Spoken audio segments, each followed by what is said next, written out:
अथ भुवनेश्वरी अथ विनियोगः। ॐ अस्य श्रीभुवनेश्वरी महामन्त्रस्य सदाशिव ऋषिः त्रिष्टुप्छन्दः। श्रीभुवनेश्वरी देवता ह्रीं बीज ऐं शक्तिः श्रीकीलकं मम अभीष्टसिद्ध्यर्थे श्रीभुवनेश्वरी देवी प्रीत्यर्थे पाठे विनियोगः।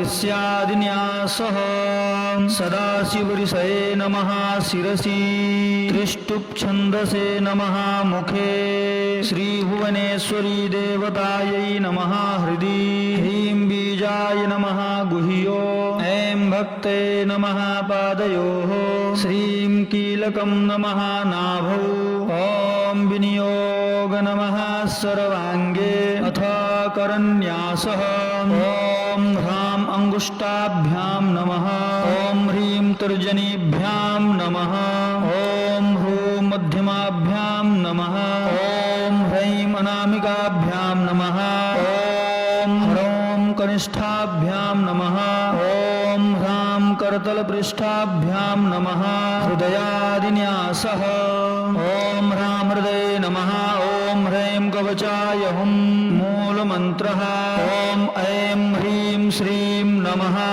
भुवनेश्वरी कवचम्। शिव उवाच पातकं दहनं नाम कवचं सर्वकामदं शृणु पार्वती वक्ष्यामि तव स्नेहात् प्रकाशितं।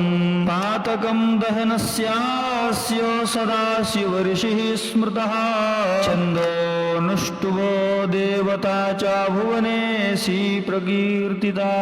धर्मार्थकाममोक्षेषु विनियोगः प्रकीर्तितः। ऐं बीजं मे शिरः पातु ह्रीं बीजं वदनं मम श्रीं बीजं कटिदेशं तु सर्वाङ्गं भुवनेश्वरी दिक्षु चैव विदिक्ष्वायं भुवनेशी सदावतु। अस्यापि पठनात् सद्यः कुबेरोऽपि धनेश्वरः तस्मात् सदा प्रयत्नेन पठेयुर्मानवा भुवि। ॐ ऐं ह्रीं श्रीं नमः ॐ ऐं ह्रीं श्रीं नमः ॐ ऐं ह्रीं